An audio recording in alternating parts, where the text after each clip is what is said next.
जय श्री कृष्ण दोस्तों, आप सबका अपने चैनल पुण्य धर्म में स्वागत है। शनि देव की यह कथा अवश्य सुने।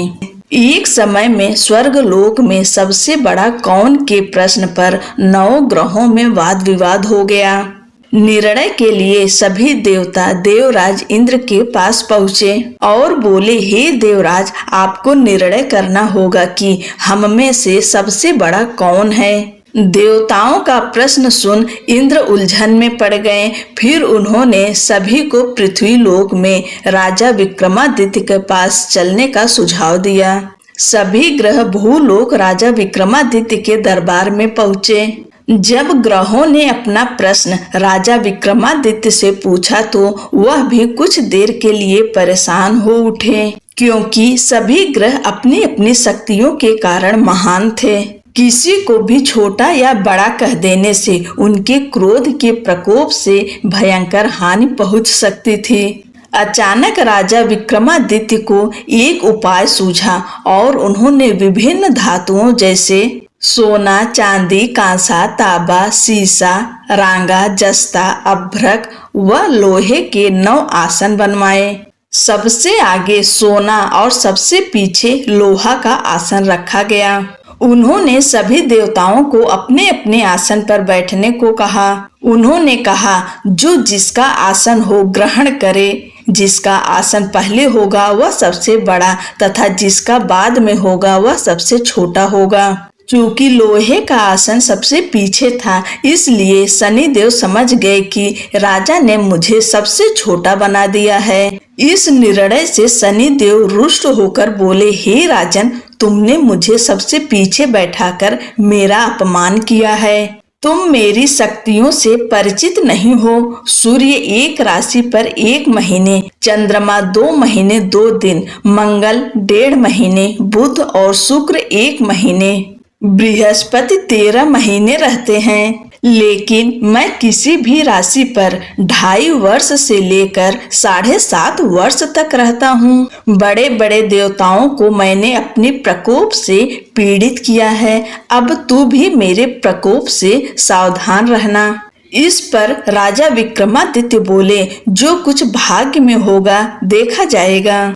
इसके बाद अन्य ग्रहों के देवता तो प्रसन्नता के साथ चले गए, परंतु शनिदेव बड़े क्रोध के साथ वहां से विदा हुए। कुछ समय बाद जब राजा विक्रमादित्य पर 7.5 की दशा आई तो शनिदेव ने घोड़े के व्यापारी का रूप धारण किया और बहुत से घोड़ों के साथ विक्रमादित्य की नगर पहुँचे। राजा विक्रमादित्य उन घोड़ों को देखकर एक अच्छे से घोड़े को अपनी सवारी के लिए चुनकर उस पर चढ़े। राजा जैसे ही उस घोड़े पर सवार हुए, वह बिजली की गति से दौड़ पड़ा। तेजी से दौड़ता हुआ घोड़ा राजा को दूर एक जंगल में ले गया और फिर वहां राजा को गिराकर गायब हो गया। राजा अपने नगर लौटने के लिए जंगल में भटकने लगा, पर उसे कोई रास्ता नहीं मिला। राजा को भूख प्यास लगाई। बहुत घूमने पर उन्हें एक चरवाहा मिला। राजा ने उससे पानी मांगा। पानी पीकर राजा ने उस चरवाहे को अपनी अंगूठी दे दी और उससे रास्ता पूछकर जंगल से निकलकर पास के नगर में चल दिए। नगर पहुंचकर राजा एक सेठ की दुकान पर बैठ गए। राजा के कुछ देर दुकान पर बैठने से सेठ की बहुत बिक्री हुई। सेठ ने राजा को भाग्यवान समझा और उसे अपने घर भोजन पर ले गया। सेठ के घर में सोने का एक हार खूंटी पर लटका हुआ था। राजा को उस कमरे में छोड़कर सेठ कुछ देर के लिए बाहर चला गया। तभी एक आश्चर्यजनक घटना घटी। राजा के देखते देखते खूंटी सोने के उस हार को निगल गई। सेठ ने जब हार गायब देखा तो उसने चोरी का संदेह राजा पर किया और अपने नौकरों से कहा कि इस परदेशी को रस्सियों से बांधकर नगर के राजा के पास ले चले। राजा ने विक्रमादित्य से हार के बारे में पूछा तो उन्होंने बताया कि खूंटी ने हार को निगल लिया। इस पर राजा क्रोधित हुए और उन्होंने चोरी करने के अपराध में विक्रमादित्य के हाथ पांव काटने का आदेश दे दिया। सैनिकों ने राजा विक्रमादित्य के हाथ पांव काट कर उन्हें सड़क पर छोड़ दिया। कुछ दिन बाद एक तेली उन्हें उठाकर अपने घर ले गया और उसे कोल्हू पर बैठा दिया। राजा आवाज देकर बैलों को हाँकता रहता। इस तरह तेली का बैल चलता रहा और राजा को भोजन मिलता रहा। शनि के प्रकोप की 7.5 पूरी होने पर वर्षा ऋतु प्रारंभ हुई। एक रात विक्रमादित्य मेघ मल्हार गा रहा था।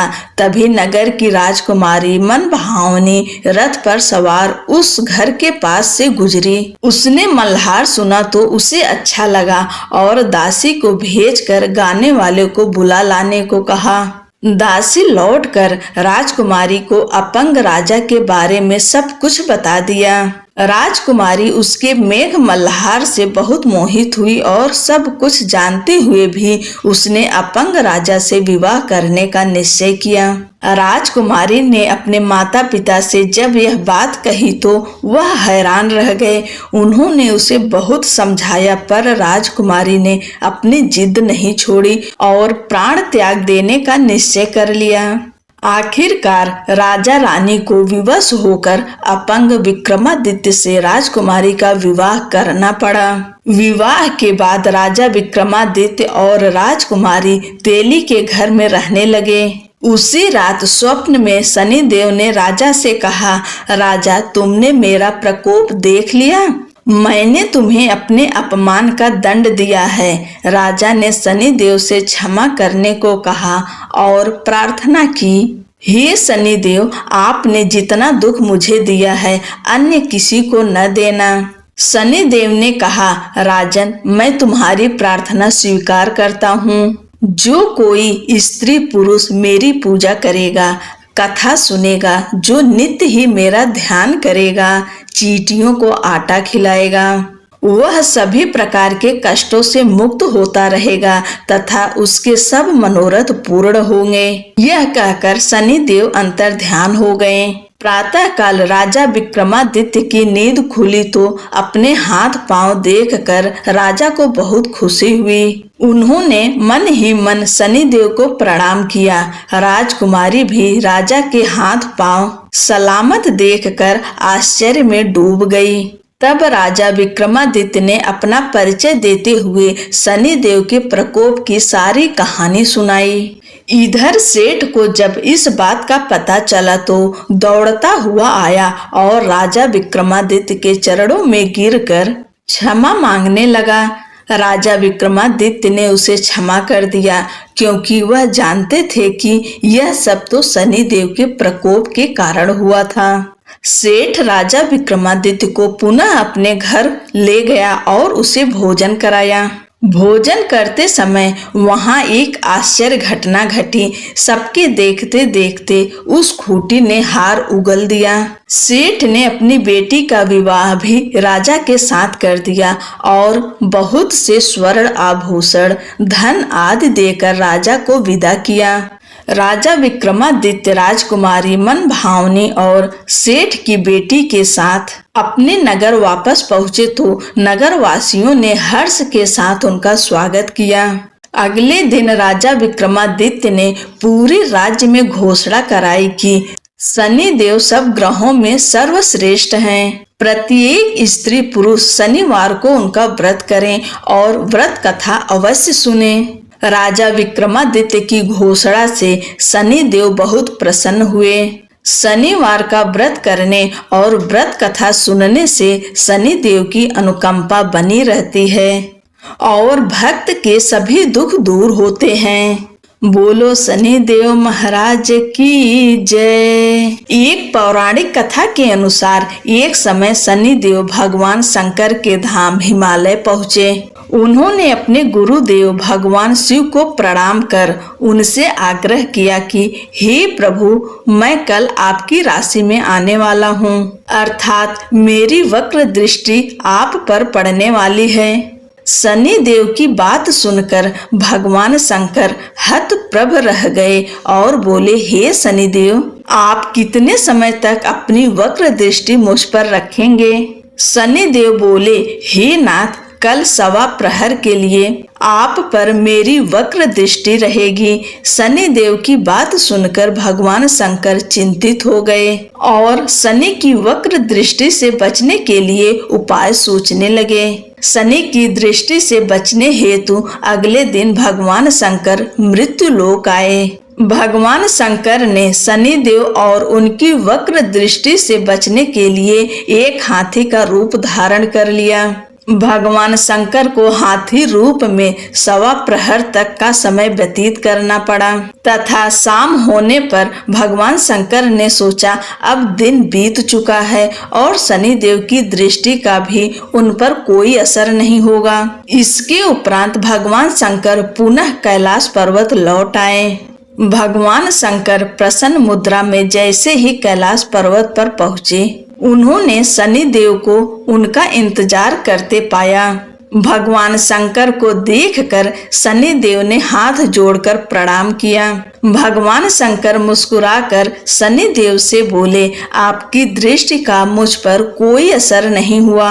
यह सुनकर शनिदेव मुस्कुराए और बोले, मेरी दृष्टि से न तो देव बच सकते हैं और न ही दानव, यहाँ तक कि आप भी मेरी दृष्टि से नहीं बच पाए।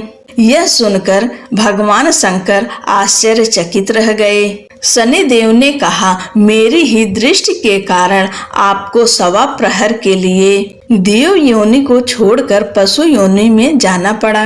इस प्रकार मेरी वक्र दृष्टि आप पर पड़ गई और आप इसके पात्र बन गए। शनिदेव की न्याय प्रियता देखकर भगवान शंकर प्रसन्न हो गए और शनिदेव को हृदय से लगा लिया। एक कथा के अनुसार भगवान श्री गणेश भी शनिदेव की नजर से नहीं बच सके थे और उन्हें भी शनि की वक्र दृष्टि का सामना करना पड़ा था। ब्रह्म वैवर्त पुराण के अनुसार माता पार्वती ने पुत्र प्राप्ति के लिए पुण्यक नामक व्रत था, जिसके फलस्वरूप भगवान विष्णु ने उनके गर्भ में बालक रूप में जन्म लिया। जन्म के पश्चात सभी देवी और देवता शिव पार्वती को बधाई देने और बालक गणेश को आशीर्वाद देने के लिए बारी बारी से उपस्थित हुए, परंतु शनिदेव ने बालक गणेश को न तो देखा और न ही उनके पास गए। माता पार्वती को यह बात अपने पुत्र का अपमान लगी और वो रुष्ट हो गईं। दरअसल पार्वती जी को शनिदेव की पत्नी द्वारा दिए गए श्राप के बारे में पता ही नहीं था। उनकी दृष्टि पड़ते ही हानि हो सकती है। उन्हें लगा कि शनि उनके पुत्र का अपमान कर रहे हैं। उन्होंने कहा, सूर्य पुत्र अपनी गर्दन क्यों झुका रखी है? मेरी व मेरे पुत्र की ओर देखो, तुम मेरे पुत्र को देख क्यों नहीं रहे हो? इस पर शनिदेव ने कहा, माते, मेरा नहीं देखना ही अच्छा है, क्योंकि सभी प्राणी अपनी अपनी करने का फल भोगते हैं। मैं भी अपनी करने का फल भोग रहा हूँ। ऐसा कहकर शनिदेव अपने श्राप के बारे में बताते हैं। तब माता पार्वती ने कहा कि सब कुछ ठीक होगा, तुम्हारे देखने पर कुछ अमंगल नहीं होगा, क्योंकि यह मेरा पुत्र है और इसे सभी देवताओं ने आशीर्वाद दिया है। शनि देव ने माता पार्वती का रुष्ट भाव समझकर उनकी आज्ञा मान ली और बालक गणेश को देख लिया, परंतु शनि देव की दृष्टि पड़ते ही नवजात बालक का सिर धड़ से अलग होकर ब्रह्मांड में विलीन हो गया। माता पार्वती अपने पुत्र की यह दशा देख बेहोश हो गईं। तब माता पार्वती को इस आघात से बाहर निकालने और उनके क्रोध से बचने के लिए तत्काल ही भगवान विष्णु अपने वाहन गरुड़ पर सवार हो उत्तर दिशा में स्थित पुष्पभद्रा नदी तट पर गए। वहां उन्होंने एक हथनी को देखा जो अपने बालक की ओर पीठ किए बैठी थी। इस संबंध में यह भी कहा जाता है कि वहां उन्होंने देखा कि एक हथनी अपने नवजात शिशु को लेकर उत्तर दिशा में सिर करके सो रही थी। भगवान विष्णु ने शीघ्र ही सुदर्शन चक्र से नवजात गज शिशु का मस्तक काट लिया और वे उसे लेकर शिवलोक पहुँचे तथा माता पार्वती के बालक के धड़ पर लगाकर उसके प्राण वापस किए। बाद में जब माता पार्वती को होश आया तो उन्होंने शनि देव को श्राप दे दिया, परंतु सभी देवताओं ने शनि का पक्ष लेकर कहा कि इसमें उनकी कोई गलती नहीं है। आपको तो इन्होंने सारी बात बता ही दी थी कि वे आपके बालक को क्यों नहीं देख रहे हैं, किंतु आपकी जिद पूरी करने हेतु ही शनि देव ने आपके पुत्र को देखा, इसमें इनका कोई कसूर नहीं है। तब माता पार्वती ने शनि देव को क्षमा कर दिया और श्राप को एक पैर की विकलता के रूप में परिवर्तित कर दिया। इस तरह भगवान शिव और भगवान गणेश दोनों ही शनि देव की नजर से नहीं बच पाए थे। बोलो शनि देव महाराज की जय। अब एक और शनि देव की कहानी सुनते हैं। एक बार एक ब्राह्मण पूजा पाठ कराने जा रहा था। उसे रास्ते में शनि महाराज मिले। ब्राह्मण बोला, शनि महाराज आप कहाँ जा रहे हैं? तब शनि देव ने कहा, मैं राजा के लगने जा रहा हूँ। ब्राह्मण बोला, अगर तुम राजा के लगोगे तो सारी प्रजा दुखी होगी, इसलिए तुम मेरे लग जाओ। तब शनि देव बोले, कितने साल का लगूं? ब्राह्मण बोला, 7 साल के, 5 साल के, 2.5 साल के और 1.25 साल के। मुझसे ना उठाई जाएगी। तुम ऐसा करो, तुम मुझे 1.25 पहर के लिए लग जाओ।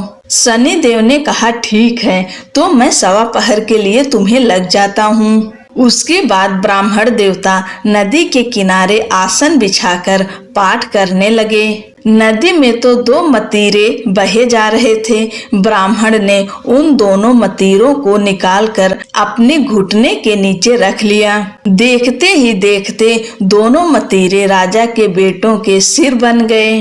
फिर ब्राह्मण के पास शनि देव आए और बोले, ब्राह्मण तुमने राजा के लड़कों के सिर काट कर रखे हैं। तब ब्राह्मण बोला, किसी को मत कहना कि मुझे शनि की दशा लगी है। उसके बाद शनि देव वेश बदलकर नगर में चले गए और वहां जाकर उन्होंने एक आदमी से कहा कि नदी के किनारे एक ब्राह्मण के घुटने के नीचे राजा के बेटों के सिर पड़े हैं। देखते ही देखते यह बात पूरे नगर में फैल गई। जब यह बात राजा को पता चली तो राजा ने कहा कि ब्राह्मण को सूली पर चढ़ा दो। राजा के आदेश के अनुसार ब्राह्मण को सूली पर चढ़ाने की तैयारी की गई। पहले उन्होंने सोने की सूली गढ़वाई। जैसे ही ब्राह्मण को सूली पर चढ़ाने लगे वह टूट गई। इस तरह उन्होंने चांदी की, तांबे की और लोहे की भी गढ़वाई, लेकिन वह सब टूट गई। वह जिस धातु की सूली गढ़वा रहे थे वह टूटती जा रही थी। इतनी देर में 1.25 पहर पूरा हो गया। राजा के बेटे खेलते खेलते घर आ गए। तब रानी बोली, महाराज ब्राह्मण को तो सूली पर चढ़ा दिया होगा, आप जाकर देखिए, नहीं तो हमें ब्रह्म हत्या का पाप लग जाएगा। जब राजा वहां पहुंचा तो उसने देखा कि ब्राह्मण तो पाठ कर रहा है। तब राजा ने ब्राह्मण से पूछा, यह सब क्या है? तब ब्राह्मण ने कहा, महाराज मैं जा रहा था, रास्ते में मुझे शनि महाराज मिले। उन्होंने कहा, मैं राजा के लगने जा रहा हूँ। मैंने उनसे कहा कि अगर तुम राजा को लगोगे तो सारी प्रजा दुखी होगी, इसलिए तुम मेरे लग जाओ। तब शनि देव बोले, कितने साल का लगूं? मैंने कहा, मुझसे 7 साल, 5 साल, 2.5 साल या 1.25 साल की ना उठी जाएगी, इसलिए मैंने 1.25 पहर की मांग ली। अब 1.25 पहर में ही मुझे शनि देव ने ऐसे रंग दिखाए। तब राजा कहने लगा कि शनि की दशा कैसे उतरेगी? तब ब्राह्मण बोला, राजा सोने चांदी का दान, तांबे का दान, लोहे का दान और पीतल का दान करने से शनि की दशा से राहत मिलती है। तब राजा हैरान हो ब्राह्मण से पूछा, राजे, महाराजे और साहूकार तो सोने चांदी के दान कर देंगे, परंतु गरीब कैसे करेगा? तब ब्राह्मण ने कहा, तेल की पली और गुड़ की डली डकैत को देने से शनि की दशा से मुक्ति मिलती है। शनि देव का सोटा कभी न आवे टोटा, शनि की घड़ी ले 70 बला टली। 7 बार पीपल में जल चढ़ा दो तो सारी बला टल जाएगी। ब्राह्मण की बातें सुनकर राजा ब्राह्मण का धन्यवाद करके वहां से चला गया। फिर तो राजा नियमित रूप से हर शनिवार तेल, गुड़ और सामर्थ्य के अनुसार दान आदि करना शुरू कर दिया। इस तरह से ब्राह्मण की सूझबूझ से राजा के बेटों की जान बच गई। बोलो शनि देव महाराज की जय।